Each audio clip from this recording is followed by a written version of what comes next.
चारों ओर इन दिनों तेजी का माहौल है। लोकसभा चुनाव 2024 नजदीक आ रहे हैं और तेजी देश भर में देखने मिल रही है। सोने चांदी के दाम उछाल पर है और शेयर बाजार भी ऑल टाइम हाई चल रहा है। जब शेयर बाजार ऊंचाई पर होता है तब बहुत सारे लोगों को ऐसा होता है कि शेयर बाजार में कहीं ना कहीं निवेश कर ले और ज्यादा से ज्यादा मुनाफा पा ले। वैसे शेयर बाजार हमेशा एक्सपर्ट लोगों का काम रहा है कि शेयर बाजार में निवेश करने से पहले आपको ज्ञान होना बहुत ज़्यादा ज़रूरी है।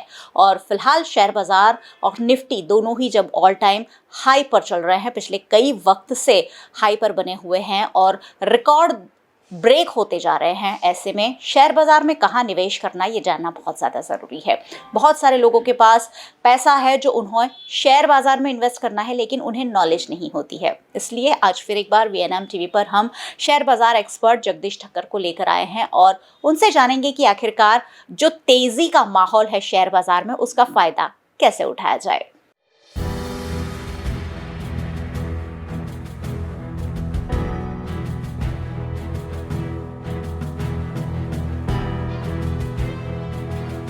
सर, शेयर बाजार में काफ़ी तेज़ी देखने मिल रही है और लोग यही सवाल हमसे पूछ रहे हैं कि आखिरकार निवेश कहाँ करें, क्योंकि बहुत सारे लोगों को ये नहीं पता है कि शेयर बाजार में सेफ इन्वेस्टमेंट कैसे हो सकता है।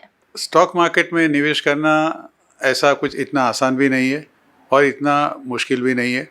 आमतौर पर लोगों को शायद ये लग रहा है कि शेयर बाज़ार में अगर आप पैसा लगाते हो तो आप ओवरनाइट पैसे वाले हो जाओगे, आपके पास बहुत सारे पैसे आ जाएंगे। और जिस तरह से शेयर बाज़ार में जब भी कोई बढ़ोतरी आती है तो लोग हमेशा यही मानते हैं कि अगर मैंने कल उसके पैसे लगाए होते तो शायद आज मुझे बहुत सारे अच्छे पैसे मिलते, लेकिन ऐसा नहीं है।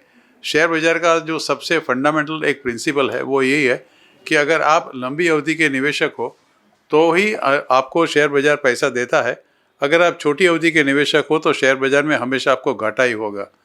वॉरेन बफेट ने बहुत अच्छा कहा था, जो आपको शायद पता होगा कि जो दुनिया के सबसे मशहूर निवेशक है वॉरेन बफेट US में, उसने कहा था कि अगर स्टॉक मार्केट में आप 10 साल से कम पैसे लगाने के लिए सोचते हो तो कृपा करके आप 10 मिनट भी आपकी ख़राब ना करें। यानी कि अगर आप लॉन्ग टर्म इन्वेस्टर नहीं है तो शेयर बाज़ार आपके लिए बहुत ख़तरनाक है, बहुत रिस्की है।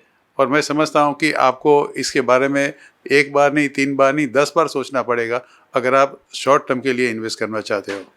तो शेयर बाजार कभी भी छोटी टर्म के लिए इन्वेस्टमेंट का बाजार नहीं है।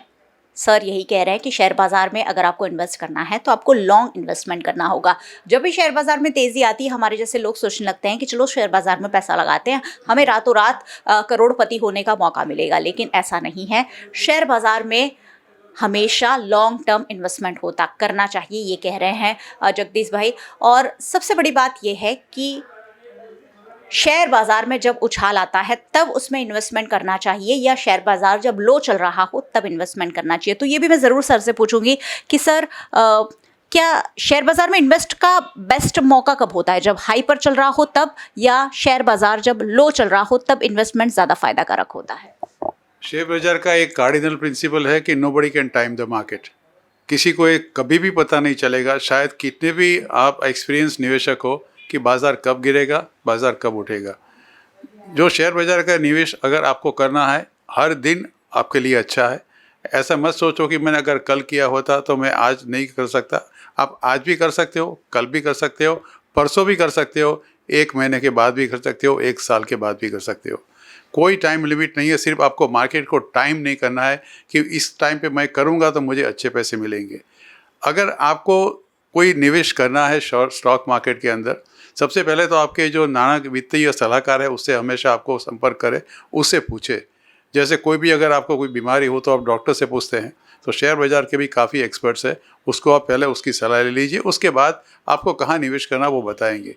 दूसरी चीज़ यह है कि अगर आप स्टॉक मार्केट में निवेश करना चाहते हो तो सबसे पहले आपकी जो टोटल आमदनी है उसका पूरा आप हिसाब निकालिए।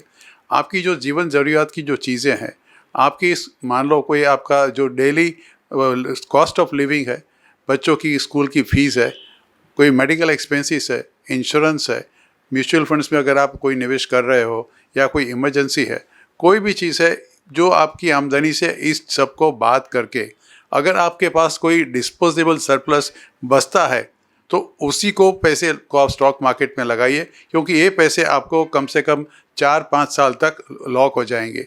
जब भी आप स्टॉक मार्केट में निवेश करते हो तो आपको जैसे गुजराती थाली है उसका बिल्कुल ध्यान रखना है। गुजराती थाली अगर जब खाने जाते हो कोई भी रेस्टोरेंट के अंदर तो आपको बहुत सारी चीज़ें वहाँ पे मिलती है। ऐसा नहीं है कि हर चीज़ आपको अच्छी लगती है, लेकिन बहुत सारी वेराइटीज़ होती है, कम से कम आपका पेट तो भर जाता है। इसी तरह से अगर स्टॉक मार्केट में निवेश करते हो तो आपको कम से कम 5, 6, 7, 8 या 10 ये जो अच्छे स्टॉक्स है उसमें आपको निवेश करना है। आपको ऑटोमोबाइल में करना है, आपको कंज्यूमर गुड्स में करना है, आपको टेक्नोलॉजी शेयर में करना है, आपको ऑटोमोबाइल में करना है, आपको फार्मास्यूटिकल में भी करना है, आपको रियल एस्टेट में भी करना है। आपको हर चीज़ के अंदर आपको निवेश करना है, थोड़ा थोड़ा निवेश करके सब चीज़ में रखना है। और उसमें सबसे जो बेहतरीन शेयर्स आपको आपका जो वित्तीय सलाहकार होगा वो आपको देंगे, तो उसमें आप निवेश करिए। दूसरी चीज़ आप ये हमेशा समझिए कि मान लो आपके पास इतना समय नहीं है कि किस तरह से आप करें, तो उसका एक दूसरा विकल्प है म्यूचुअल फंड्स, जिसको हम through SIP systematic investment plan, हर महीने अगर आपके पास मान लो डिस्पोजेबल सरप्लस इनकम का है 10,000 रुपया, तो आप अच्छी 4 या 5 स्कीम ढूंढ ले और उसके अंदर 2-2.5 हज़ार रुपया हर महीने बाय डिफ़ॉल्ट आप उसको जमा करते रहे, और ऑटोमेटिकली जो म्यूचुअल फंड है अपने आप वो बढ़ता रहेगा। 10 साल के बाद शायद आपको इतना विश्वास भी नहीं आएगा कि मेरे पैसे इतने गुना हो सकते हैं। और मैं हकीकत और मेरे खुद के अनुभव से कहता हूँ कि अगर आप में थोड़ी सी धीरज है, थोड़ी सी अगर आप में सब्र है, तो स्टॉक मार्केट से अच्छा रिटर्न आपको कोई एसेट नहीं देगा। हिस्टोरिकली अगर पिछले 100 साल के रिकॉर्ड भी आप देखोगे तो न सोना, न चांदी, न ज़मीन, न मकान, कोई चीज़ ऐसी नहीं है जो आपको स्टॉक मार्केट से ज़्यादा रिटर्न दे सकता है। और ये रिटर्न सिर्फ एक ही है, आपको उसमें कोई जल्दबाजी नहीं करनी है। और चौथी चीज़, जो मार्केट अगर मान लो ऊपर जाता है नीचे जाता है, उसकी ओर आप मत देखिए। आपको एक बार पोर्टफोलियो आपने बनाया, SIP आपने कर दी, उसकी आपकी किताब और उसको बंद कर दीजिए और 10 साल के बाद उसको खोल के देखिए कि आपकी इस किताब के अंदर आपके जो पैसे आपने धीरे धीरे करके लगाए हैं वो कितना गुना हो गया है। मैं आपको कोई ऐसा ये नहीं बता रहा हूँ कि कोई ऐसा चमत्कार है, लेकिन ये हकीकत है और हिस्टोरिकली प्रूवन डेटास है कि जिन लोगों ने लंबी अवधि के लिए निवेश किया है वो कभी स्टॉक मार्केट से निराश नहीं हुए। हाँ, जो लोग स्पेकुलेट करते हैं, सट्टा करते हैं, कहते हैं कि मेरा नसीब बहुत अच्छा है, उसमें मैं करूँगा तो मुझे पैसे मिलेंगे, ये स्पेकुलेशन बहुत ही गलत है, बहुत ही रिस्की है। और दूसरी जो सबसे 5वीं चीज़ है कि आप सिर्फ कैश मार्केट में निवेश करें, फ्यूचर ऑप्शंस में बिल्कुल उससे आप दूर रहे। ये दो धारी तलवार है, आप उसमें निवेश करो, बेचोगे तो भी मरोगे, आप लोगे तो भी मरोगे, क्योंकि इसका कोई भरोसा नहीं है और इसके अंदर आपको डिलीवरी ऑफ शेयर्स नहीं मिलती। सिर्फ आपको मार्क टू मार्केट प्रॉफिट या मार्केट टू मार्केट लॉस बनना पड़ता है। और सेबी की एक रिपोर्ट के अनुसार 10 में से 9 लोग जो फ्यूचर ऑप्शंस में काम करते हैं वो आमतौर पर घाटा ही करते हैं। अगर आप समझते हो कि 10 में से जो एक बच गया वो मैं हूँ, वो बात अलग है, लेकिन मैं नहीं समझता कि आपको इतना आत्मविश्वास आपका इतना ज़्यादा होना चाहिए। तो निवेश हमेशा सोच समझ कर करना है, कभी भी ओवर कॉन्फिडेंट होकर नहीं करना है। अब मुझे एक सवाल मेरे मन में भी आ रहा है, जो आपके मन में भी शायद आ रहा हो, कि शेयर्स या म्यूचुअल फंड, क्योंकि शेयर बाज़ार भी अपने तरीके से एक अलग इन्वेस्टमेंट मार्केट है और म्यूचुअल फंड उसके और लोगों का झुकाव बढ़ता जा रहा है क्योंकि म्यूचुअल फंड रिफंड काफ़ी ज़्यादा मिल रहा है। ऐसे में शेयर या म्यूचुअल फंड, ये सवाल भी मैं ज़रूर पूछना चाहूँगी। सर, अभी आपने कहा कि म्यूचुअल फंड भी बहुत अच्छा रिटर्न दे रहा है, तो शेयर बाज़ार में करना है या म्यूचुअल फंड में करना है? तो वो दोनों थोड़ा सा ट्रिकी रहता है और लोग थोड़ा सा दुविधा में भी रहते हैं। रिटर्न जो ज़्यादा मिलेगा वो स्टॉक्स में ही मिलेगा, म्यूचुअल फंड में आपको नहीं मिलेगा। म्यूचुअल फंड में एट एन एवरेज अभी तक जो हिस्टोरिकल रिकॉर्ड है, आपका रिटर्न होता है करीब 11, 12, 13%, और जो इक्विटी मार्केट का रिटर्न है दैट कैन इवन एक्सीड 100%। जो रिटर्न ज़्यादा मिलेगा वो आपको हमेशा इक्विटी मार्केट में ही मिलेगा। म्यूचुअल फंड के अंदर सिर्फ आपका रिस्क बहुत कम है, रिटर्न भी कम है, लेकिन स्टॉक मार्केट के अंदर आप डायरेक्ट इक्विटी मार्केट में अगर आप निवेश करते हो तो आपका रिस्क भी ज़्यादा है, रिटर्न भी ज़्यादा है। तो दोनों के बीच आपको थोड़ा सा बैलेंस करना है। अगर मान लो जैसे मैंने आपको 10,000 रुपये आपके पास है, आप अगर निवेश करना चाहते हो तो 5,000 रुपया आप इक्विटी मार्केट में लगाइए, 5,000 रुपया आप म्यूचुअल फंड में लगाइए।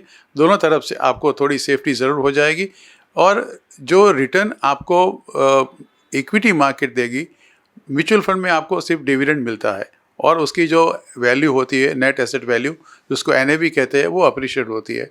स्टॉक मार्केट के अंदर आपको डिविडेंड मिलता है, बोनस मिलते हैं, राइट्स मिलते हैं, स्प्लिट का फ़ायदा है। ये सब चीज़ आपको म्यूचुअल फंड में आपको नहीं मिलेगी, इसलिए रिटर्न कम है, रिस्क भी कम है, लेकिन नो रिस्क नो गेन। एक तो सबको पता ही है, अगर आप जोखिम लेने वाले हैं, अगर आपके पास इतनी हिम्मत है, इतनी ताकत है कि अगर मुझे घाटा हो भी गया तो मुझे कुछ फ़र्क नहीं पड़ता, तो बात अलग है कि आप फ्यूचर ऑप्शन में काम करो और आपके पास ऐसी इनकम है कि अगर आप समझते हो कि अगर पैसे मेरे से चले भी गए तो मेरी लाइफ स्टाइल में कोई फ़र्क नहीं पड़ने वाला, तब तो आप जुआ खेल सकते हो। ज़रूरी नहीं है कि आप स्टॉक मार्केट में खेलो, कहीं भी जाके खेल सकते हो, किसी कसिनो में जाके खेलो। स्टॉक मार्केट ये ऐसा प्लेटफॉर्म नहीं है आपके लिए वो खेलने के लिए। यहाँ तो आपको आके निवेश करना है। और मैं आपको बार बार ये चीज़ दोहराना चाहता हूँ कि हिस्टोरिकली कोई भी एसेट क्लास से सबसे ज़्यादा रिटर्न अगर कोई एसेट क्लास ने दिया है तो सिर्फ और सिर्फ स्टॉक मार्केट है। सिर्फ बात एक ही है, आपको डिसिप्लिन होना है, आप में थोड़ी धीरज होनी चाहिए, लंबी अवधि के निवेश करना है, सर्टिफाइड जो एडवाइज़र से सेबी रजिस्टर्ड एडवाइज़र है उसके साथ काम करना है और जो आपका ब्रोकर है वो भी सेबी रजिस्टर्ड होना चाहिए। कोई अरे गहरे से अगर आप काम करोगे, अगर वो सस्ते में अगर आपको ब्रोकरेज की लालच देके आपको वो लुभाएगा आपको, तो बिल्कुल समझ लेना कि you are only heading for problem.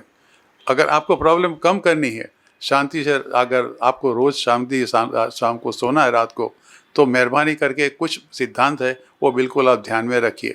Share बाज़ार सट्टा नहीं है, शेयर बाज़ार is a calculated risk taking platform where you can earn more than what perhaps any other class of asset can reward you. मेरा तो I am in the stock market since more than 35-40 years और मेरा तजुर्बा यही कहता है, अगर मैंने नहीं अगर निवेश किया होता तो शायद मैं अभी आपसे जिस तरह से बात कर रहा हूँ और ये मेरी लाइफस्टाइल है शायद कभी नहीं होती। सर, शेयर बाजार में कोई बड़े नुकसान की संभावना कब होती है? कब लोगों को बहुत बड़ा नुकसान जाता है कि उनकी पूरी जिंदगी बदल जाए? क्या ऐसा कोई संभावना होती है? बिल्कुल होती है। आपको बताओ मेरी जी, एक लोग हम जो हमारी लैंग्वेज में उसको पेनी स्टॉक्स कहते हैं। मतलब लोग ये सोचते हैं कि मैं 500 रुपये का 1000 रुपये का शेयर क्यों खरीदूं? अगर मुझे कोई शेयर सस्ता मिल जाए जिसकी कीमत 10 रुपया है, 8 रुपया है, 2 रुपया है, 5 रुपया है, ऐसे बहुत सारे शेयर्स है। ऐसा नहीं है कि नहीं है, यहाँ भी बहुत सारे शेयर्स है और इसके लिए आपको बार बार व्हाट्सएप पे या आपके ईमेल के ऊपर आपको या SMS पे आपको टिप मिलती रहती है। यहाँ बहुत सारे जैसे कई फ्रॉड होते हैं, जैसे ऑनलाइन अभी बैंकिंग में बहुत सारे फ्रॉड हो रहे हैं, इसी मार्केट के अंदर भी बहुत सारे फ्रॉड हो रहे हैं। आपको ये लुभावनी ऑफ़र दे के आपको बताएंगे कि ये शेयर का दाम 3 रुपया है, आप उसमें निवेश कर लो, ये उसका दाम 4 रुपया है, उसका 4 का 40 हो जाएगा, 3 का 30 हो जाएगा, बढ़ता भी है 2 या 3 रुपया उससे ऊपर, तो आपकी आशा और मजबूत हो जाती है कि हाँ उन्होंने बोला वो 30 रुपया हो जाएगा। लेकिन ये टोटल फ्रॉड होता है, इसके अंदर निवेश करने की मैं सलाह नहीं देता हूँ। ये 3 रुपया का 3 पैसा भी नहीं आपके पास आएगा और इससे आप हमेशा बचिए, जिसे हम पेनी स्टॉक्स कहते हैं। तो नुकसान का दूसरा जो कारण होता है वो होता है मेनली जो हमारे पिछले मेरे कई सालों के अनुभव से होता है, एक 2-3 चीज़ें। एक तो डोमेस्टिक पॉलिटिकल सिचुएशन। अभी आपने देखा होगा कि 3-4 स्टेट में इलेक्शंस हुए, 3 में अपने बीजेपी की जीत हुई, शेयर मार्केट ने उसको एकदम से थम्स अप कर दिया। कुछ दिन पहले आपको फेडरल रिजर्व की मीटिंग हुई, वहाँ पे उन्होंने ब्याज के दर नहीं बढ़ाए और ऐसा संकेत भी दिया कि अगले साल उसको घटाएंगे, मार्केट ने उसको थम्स अप दिया। हमारी रिजर्व बैंक ऑफ इंडिया की कुछ पॉलिसी हुई, उसमें जो हमारे जो RBI के गवर्नर है शशिकांता दास साहब, उसने जिस तरह से अपनी बॉडी लैंग्वेज थी, जो इस तरह से उसने कहा, और हमें भी लगा कि अभी ब्याज के दर घटेंगे, बढ़ेंगे नहीं। ऐसी कुछ अच्छी घटनाएं घटती है तो डेफिनेटली मार्केट ऊपर जाता है। अगर आप जैसे इज़राइल और गाज़ा के अंदर जैसा अभी युद्ध हुआ, अगर मान लो ये थोड़ा सा ये जो उसका स्वरूप है वो बदलता है और लोगों के दिमाग में कुछ ऐसा लग जाता है कि दिस में turn into a world war, तभी मार्केट में बहुत सेंटीमेंट खराब हो जाता है और तब गिरता है। एक दूसरी चीज़ है पॉलिटिकल इंस्टेबिलिटी। अभी इलेक्शंस आ रहे हैं 2024 के अंदर, किसी को कोई पता नहीं भाई कौन सी पार्टी आएगी, कौन जीतेगा। ये स्पेकुलेशंस अभी चालू हो जाएंगे by from month of February और मार्च, क्योंकि मई के अंदर इलेक्शंस है। तो उसमें बहुत सारी प्लस एंड माइनस चीज़ें होगी। मान लो कोई रिजल्ट आपने एक्सपेक्ट किए हैं कि ऐसे रिजल्ट आएंगे, अगर ना आए, बदकिस्मती से ना आए, तो मार्केट उसको बिल्कुल एकदम रिएक्ट करता है।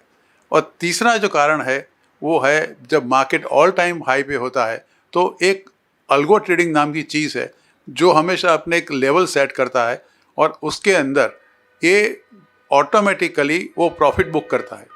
प्रॉफिट बुकिंग इतनी तेज़ी से करता है कि आपने जो 20, 25, 30 दिन के अंदर या 2 महीने, 3 महीने की अगर आपने तेज़ी देखी, वो पूरा एक्सरसाइज ये अल्गो ट्रेडिंग वाले सिर्फ 30 मिनट के अंदर ख़त्म कर देते हैं। तो एक ऐसी भी संभावना होती है, लेकिन उसमें डरने की आपको ज़रूरत नहीं है। Main reasons is only political instability, whether it is हमारा देश का हो या किसी अंतर्राष्ट्रीय स्तर पे हो। और दूसरा, जो क्रूड का सबसे बड़ा महत्व है, वो अगर क्रूड के दाम बढ़ गए, मान लो अभी जिस तरह से रेड सी से क्रूड के शिपमेंट नहीं आ रहे हैं क्योंकि हुतीस वाले उस पर अटैक कर रहे हैं जो अपने यमन से, तो उसके भाव दाम बढ़ जाएंगे तो भी हमें बहुत तकलीफ होगी, क्योंकि हम 85% ऑफ द क्रूड इंपोर्ट करते हैं, तो उसका एक दाम होता। और इसकी वजह से अगर मान लो इन्फ्लेशन बढ़ गया, महंगाई बढ़ गई, तो वो भी नेगेटिव बाजार के लिए है। तो उसके लिए भी आपको सतेज रहना कि महंगाई कितनी है, विद इन पैरामीटर्स ऑफ से भी है या ज़्यादा है। अगर ये सब फैक्टर्स जो आते हैं, जो हमारे it is beyond our control, share बाज़ार में आप ये समझ लेना कि जो गिरावट उसी समय आएगी जो फैक्टर्स काम करते हैं, जो कारण उसके होते हैं, वो हमारे बस में नहीं होते। अगर हमारे बस में होते तो हम कंट्रोल कर सकते थे, लेकिन इसी कारण से ये शेयर बाज़ार में गिरावट आती है। अगर जिस टाइम पे शेयर बाज़ार में गिरावट आती है, आप ये चीज़ समझ लीजिए कि भगवान ने आपको बहुत अच्छी एक अपॉर्चुनिटी दी है to buy blue chip shares at a lesser price.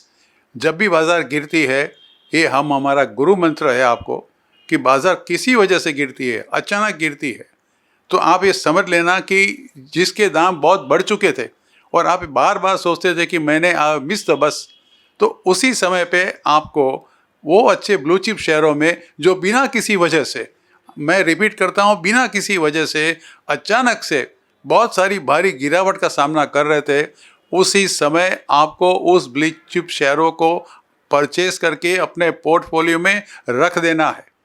अगर आप मेरी बात मानोगे, उसी समय हिम्मत करके आप खरीद लोगे, तो कभी आप नुकसान नहीं करोगे और एक ऐसा मौका आपको बार बार मिलेगा। लेकिन आपके जो वित्तीय सलाहकार है उससे पूछिए कि ये जो गिरावट आई है उसमें मैं कितना खरीद करूं। आप धीरे धीरे करके खरीद करिए, लेकिन गिरावट का मौका कभी मत चूकिए।